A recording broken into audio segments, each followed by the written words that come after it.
Namaskar viewers, hello and welcome to Sansad TV. I am Tina Jha, you are watching Perspective. India is making decisive strides towards a cleaner, greener and more sustainable future.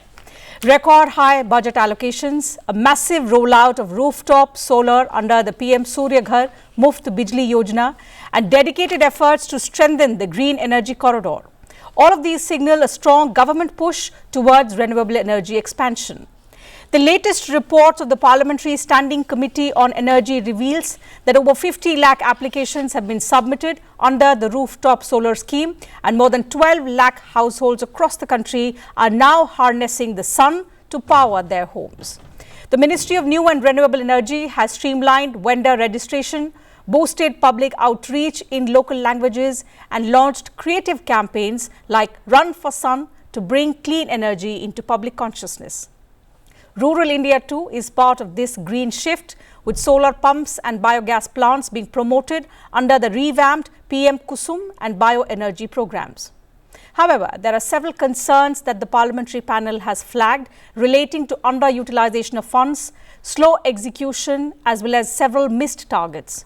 So on the show today, we are going to discuss the progress in our renewable journey, what this means for our climate goals and also how we are addressing the concerns that have been flagged by the Standing Committee over underutilization of funds and the missed targets. To talk about these aspects and more, I am joined by two distinguished guests on the program. So let's begin the program by introducing them to you. It gives me immense pleasure to welcome Mr. Jagdambika Pal, Member of Parliament Lok Sabha. He represents the BJP. And in fact, he is also a member of the Parliamentary Standing Committee on Energy. Sir, thank you very much for your time. Welcome to Sansad TV. Thank you. Yeah. We also have with us Mr. Subramaniam Polipaka. He is CEO, National Solar Energy Federation of India. Mr. Polipaka, glad to have you with us on this telecast. Welcome to Sansad TV. Mr. Pal, allow me to begin the program today with you. And since the Standing Committee on Energy has acknowledged significant budgetary push towards renewable energy, let's begin our conversation by understanding from you what are some of the top areas in which this significant transition is most visible and something that the committee has mentioned in its report as well. Being a member of Parliamentary Standing Committee on Energy, I think so. I have seen, and I am fortunate, lucky, I have seen a journey of energy transition and energy enhancement in our country during Congress UPA government also and during BJP and NDA. If just regarding the solar or renewable energy, up to 2014, Congress and UPA government was in power. At that time,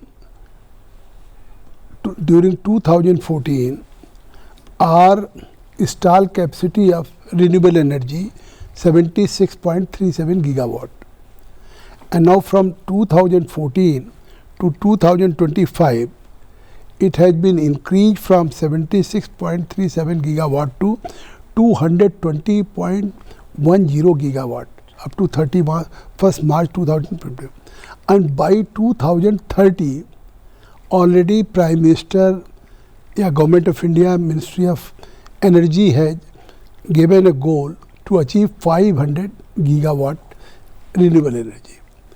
Why this journey just in so fast manner, and at least it is 3 times it has been increased in our, and we have become, India has become number 3rd in world, because of, if you will just recall to either Glasgow climate changes and environment, and if you will recall regarding the Paris climate changes and global warming summit.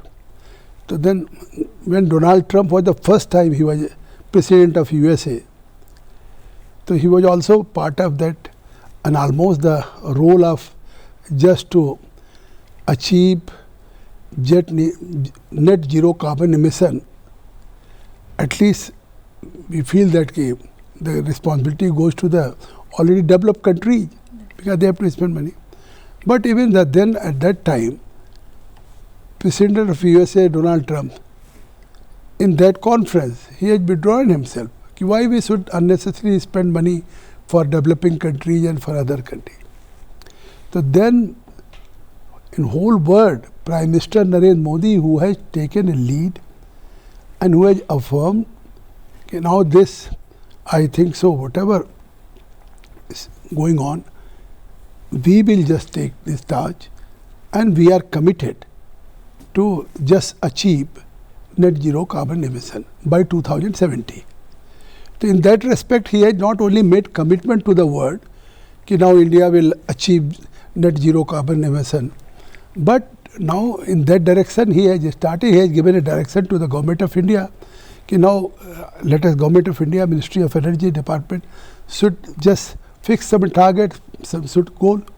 So now by 2030, now 500 gigawatt is given a target, and we are very happy to inform you that at least in that respect we will achieve 500 gigawatt before 2030. Certainly. Consistent efforts, Mr. Polipaka, they have not just taken us closer to our targets, but also helped India emerge or perhaps take up global leadership role in energy transition. Rooftop solar adoption, particularly under the PM Surya Ghar Yojana, has picked up significantly as per the committee report. What does this tell about public acceptance to begin with, but also the industrial capacity to deliver at such a scale? I mean, it's really a momentous occasion that we are speaking today, that just 1 week ago, India has achieved its 2030 climate target that, as Honorable Member of Parliament was mentioning, we achieved it 5 years ahead. Right. So that is really a significant testament to how India is leading by example and is not just only talking, but we are walking the talk. Coming back to rooftop, Honorable Prime Minister Narendra Modi ji's vision has always been of Jan Bhagidari, and residential rooftop is clearly an example of how every common citizen of a country can do their part in fighting against climate change and shifting to climate friendly energy generation sources.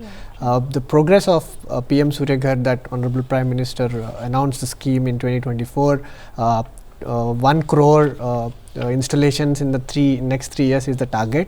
Almost the standing committee report mentions we have installed closer to 12 lakhs of installations. This year the target is somewhere closer to 15-20 lakhs and on the higher side. I think the adoption, residential rooftop adoption in India is very quickly accelerating. There is significant acceptance from various strata of our public. The numbers certainly tell the story. There are 50 you mentioned 50 lakh applications right. have come, and there have been many outreach programs, many organizations including NSCFI. We have also just completed our 30th outreach program. We are going to tier 2, tier 3 cities, and we are targeting RWAs and household owners to not only tell them what are the advantages of solar, but we are also trying to explain them the important role solar energy can play in their day-to-day role. But slightly going back and resonating with what Sir has mentioned, in solar energy itself, in 2014 we were around 2.4 gigawatt of installed capacity. Today we are at 116. So we grew 55 times in the last 10 years. So if this is not a clear testament to progress, I don't know what can be. And we are not happy with whatever the progress we have achieved now. As Sir also mentioned, we have an accelerated pace in which we are adding renewable energy capacity. So from your position in power, what would you describe as the main drivers behind this significant shift that have led to policy on paper to such a kind of rampant execution on the ground, which is resulting in these numbers? There are 3 key pillars. First is strong government ecosystem support. The message starting from the Prime Minister, which has percolated down till the implementation at states, is very clear that we are all in for renewable energy, and that is one significant contributing factor. Second is our industry. Like I said, we've grown 55 times in the last 10 years, and this was only possible because of the resilience of Indian solar industry that was able to adapt to the evolving policy landscape and deliver when it mattered. Third, of course, is how India's approach to renewable energy is not sector specific, but it's sector agnostic. We are targeting to decarbonize electricity, we are targeting to decarbonize agriculture through pumps, we are targeting to decarbonize industry through industrial solar, and we are also targeting to decarbonize mobility.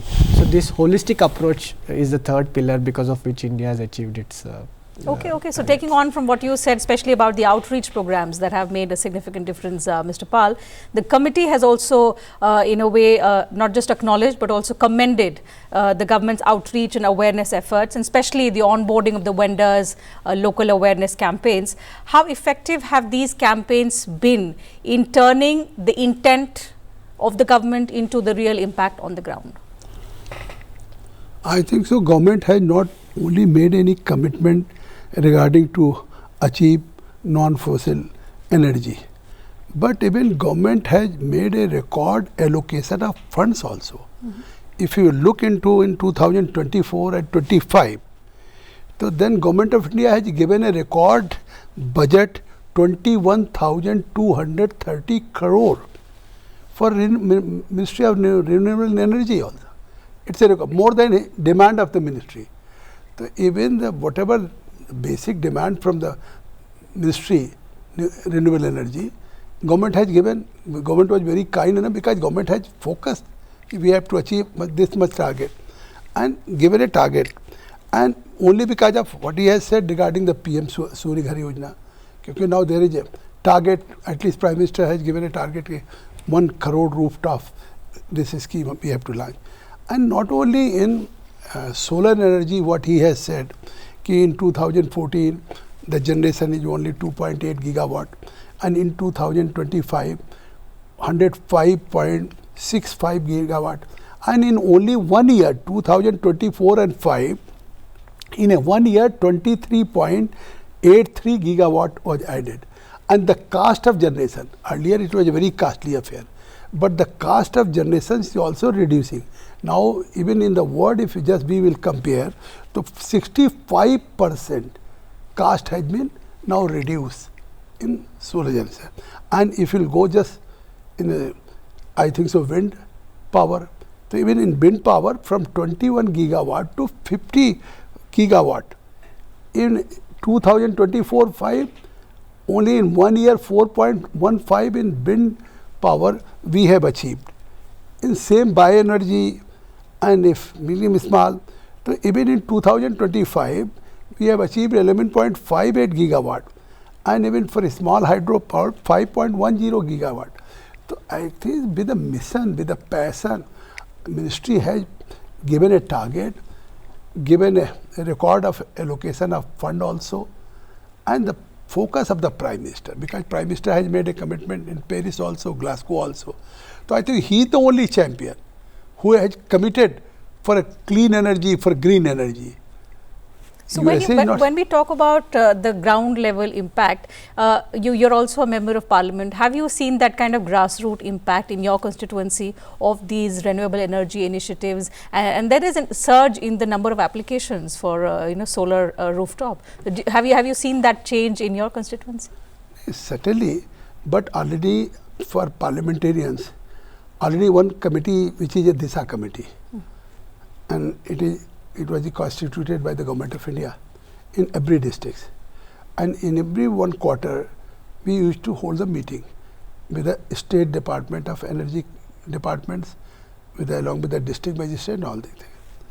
And I think so almost by and large Member of Parliament, they are quite focused, because I think so Prime Minister has given such a target 1 crore, and now even he is not only going to just to 1 crore. Now he is only interested that why any poor people, middle class people, why they should give money for the electric charges. They should just, I think so, join this rooftop energy to 300, they are free, and if more than they are generating, so they can just, I think so, provide his energy on grid also, and they can get income also. Right. So this is for the first time, this type of scheme, I think so, no one can just think about such type of schemes what Prime Minister Modi ji has given. Okay, so Mr. Pulipaka, my next question to you has two parts. The first is about the industry preparedness because with over 50 lakh rooftop solar applications we've discussed that have been filed under PM Surya Ghar, how do you assess the industry readiness to meet this kind of surge in demand?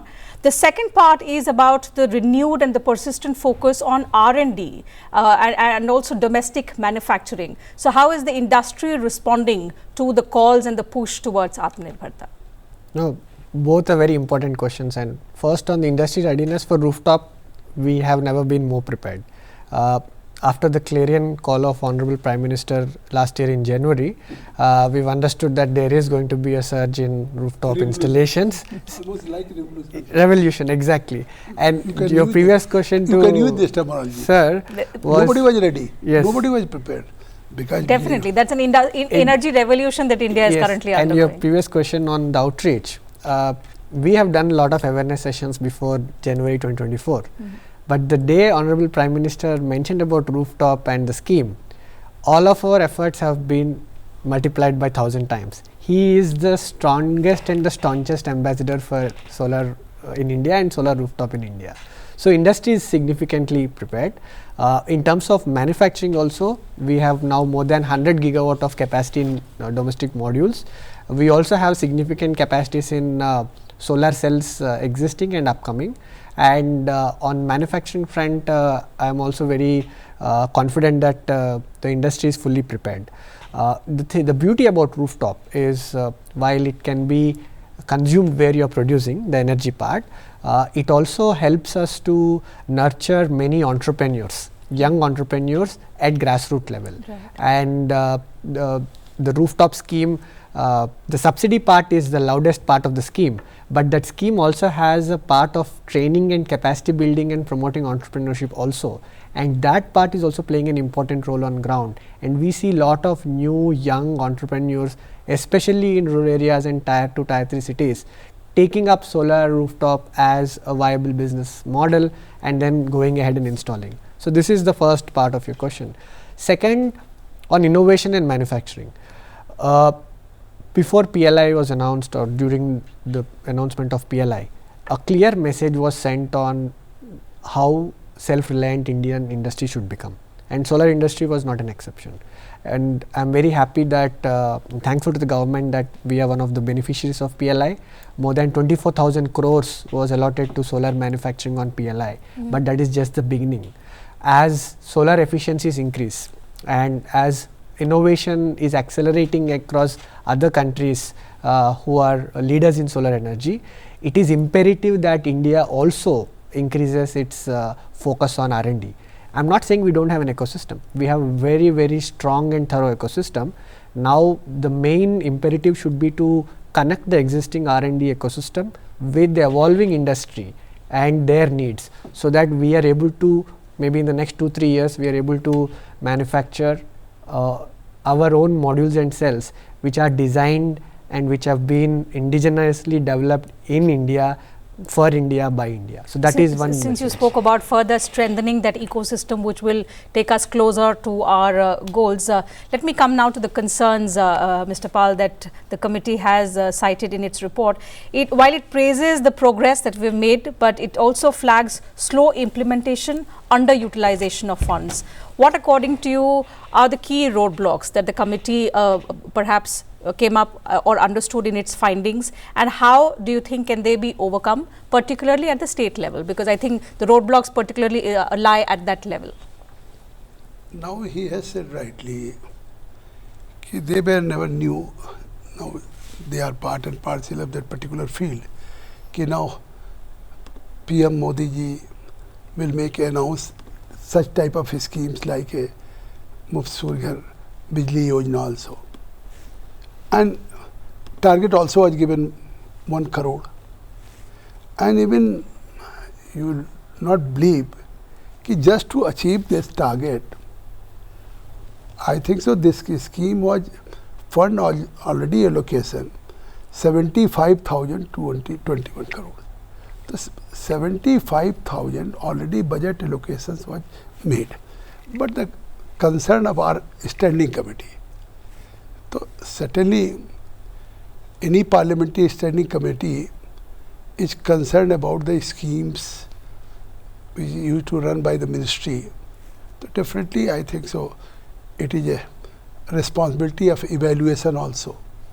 Concerned about the if underutilization, concerned about any delays, any target has been given, if it could not be just achieved.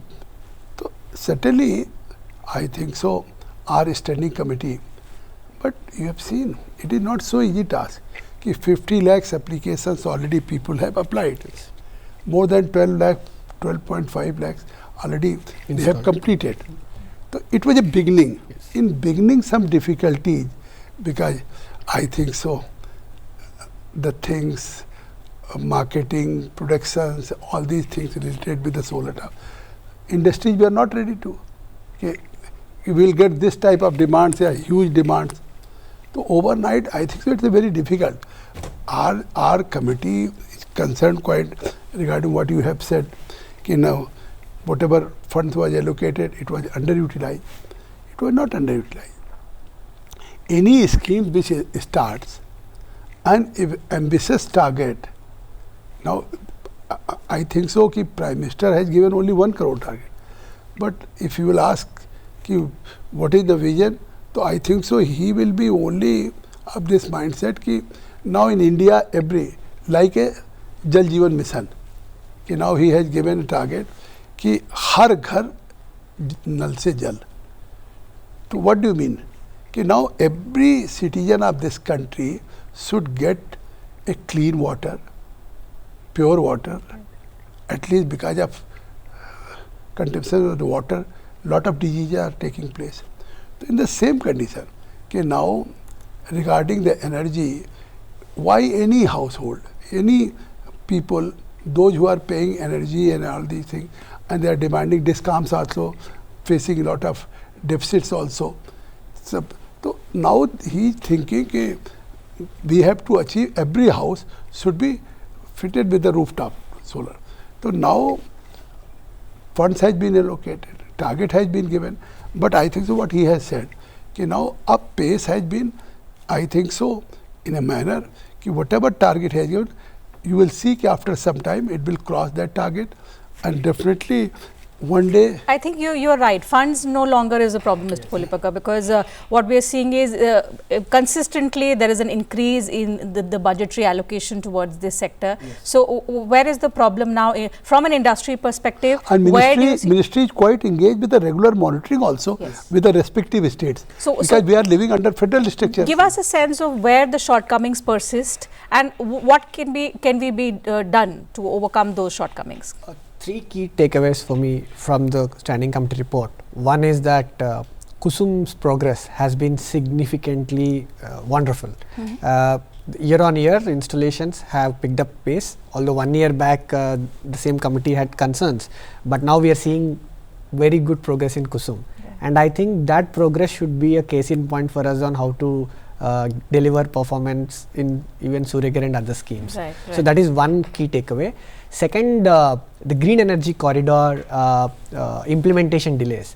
Again, like sir also mentioned, implementation is a complex thing, and we need to consider various variables while we are implementing it. And one key concern for green energy corridor was right of way, and that is something that is significantly delaying a lot of transmission projects, which is also delaying renewable energy projects that are ready and are awaiting transmission availability. One key solution would be that we have Gati Shakti portal, which is performing in an exemplary manner. Many sectors have been good beneficiaries of that Gati Shakti portal. We think if there can be a national ROW portal that can help the central government, private sector and states monitor ROW issues, right, and see what can be done and how we can solve it in time bound manner.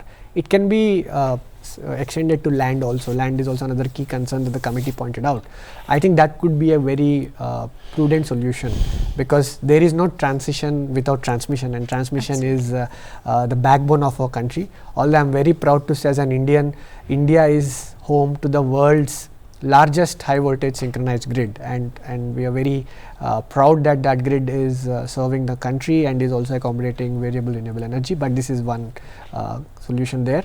Third, of course, is on other sectors, wind and bio. Sir also mentioned wind has seen significant progress in the last 1 year, 2 years. We have crossed now 50 gigawatt of cumulative capacity. Wind has an ambitious target of 100 gigawatt. Offshore wind is coming up in a big manner. We think floating PV, floating photovoltaics and agrivoltaics are new dimensions of renewable energy that can be accommodated. So that is one key takeaway that is there. Last but not the least, in the committee report there was also emphasis on implementation or outreach and on ground progress in Northeast. Northeast is our heart, and if there are any states that can actually take maximum benefit from renewable energy and solar, those are the states that are in Northeast. So I think I think some of the missed targets have been flagged by the committee regarding that. So how can perhaps better partnerships, public-private partnerships be accelerated is something that will come to you. But there's one question, since you highlighted the PV. The committee report discussed the need for indigenous development of solar PV and HVDC tech. Yes. Explain to us about what is being done for India to reduce its imports in the solar value chain. That going forward is going to be very important for us. Definitely, and like I mentioned, if we take both PV separately and HVDC separately, production linked incentives PLI scheme actually kick-started our manufacturing. Today we are home to one of the highest efficiency manufacturing modules and cells. We will also be producing vertically integrated polysilicon ingot, wafer, cell and module. But we cannot rest there. The technology is accelerating at a pace that has never been in the history of our technology, and we need to put enough emphasis on new and emerging technologies in the solar materials and solar modules, which can help us harness sun with more efficiency using less land at lesser cost. So that is one clarion call that the report has mentioned. The second part is HVDC. High voltage DC equipment for transmission infrastructure is currently unfortunately concentrated in only one country, and HVDC infrastructure would help us seamlessly distribute or transport renewable energy across the country with minimal losses. So we have also requested, as industry, we have requested government to come out with a scheme similar to PLI for HVDC equipment, also similar scheme like PLI for vertical integration of PV, especially on polysilicon and ingot and wafer side. Okay, what has the committee recommended? Perhaps if we look at it in context of the missed targets, particularly in the Northeast, the Prime Minister often asserts that Northeast is the gateway for trade to the Southeast Asian countries. How do you think public-private partnerships can perhaps be accelerated here, both in terms of the rooftop and utility scale solar deployment? And I ask you this because this is something that the committee has flagged, but what is the recommendation that you expect to be taken seriously by the ministry? Right from 2014, when Narendra Modi ji was in governance, he has given a slogan and mission to his Council of Ministers कि look east, first east. So after becoming Prime Minister, he has focused in Northeast, and I think so. You may be aware, otherwise I can explain. कि every minister, Council of Ministers, he has to visit once in a month Northeast. During Congress UPA, for years to years, never any ministers. So many ministers, those who have been 5 years as a minister, they had not visited even a single and once. But here, ministers once in a month he has to go in a Northeast respective states, every minister. And not only, now he will go to only Agartala, then Kohima, then only capital of the state, Shillong, Guwahati. He has to go interiors also. And whatever these schemes, he has to monitor also, he has to look after. Because of Northeast, there are definitely some difficult situations where all these schemes, you have to just make it grounded. Certainly some difficulty. But the focus of the Prime Minister, all the ministers are taking interest, but I think so responsibility of the states also. Regarding PM-KUSUM Yojana, Maharashtra and Gujarat, they are doing very well. Because Maharashtra government and Gujarat, they have also now started giving some incentive and under PM-KUSUM scheme to the farmers. Now, if all the state will only depend upon Government of India, so do you think only the responsibility of the Government of India to produce power, to generate power, to provide 24/7 for 365 days, and even whatever the power tariff, now DISCOM is not ready to make a payment also. So, even you will see in so many states ki thousand crores are still pending. I think these problems persist more so also because energy is in the concurrent list. What is the solution? How do you think we can take this forward? One reform that you think is the need of the hour, and then we'll wind up the conversation. One reform that only the current government can do, and they've shown us how it's possible to be done, is in the similar lines of GST Council. If we can get an energy council and electricity council where all decisions, all surcharges, all ease of doing business manners and regulations and policies are decided, then there would be seamless integration and implementation on ground. And I have full confidence that only under the current government, with the support of learned member of parliament like sir, this is possible. GST Council is a revolutionary idea. We have seen how seamless now GST is. Previously under VAT regime, the VAT used to change every 50 kilometers. Today that's not the case. So that is exactly what the electricity sector needs today, and that is the only reform that we need. Okay, let's hope somebody in the policy circle is listening to this very, very remarkable suggestion, and let's hope that this becomes a reality in order to address a lot of the challenges that we just discussed. But I think we'll have to wind up the conversation with that. Time allows me to take up only that much on this edition of Perspective. Thank you once again to both my guests for joining me on the program, sharing your thoughts and your views with us and our viewers. To you viewers, thank you very much for your time as well.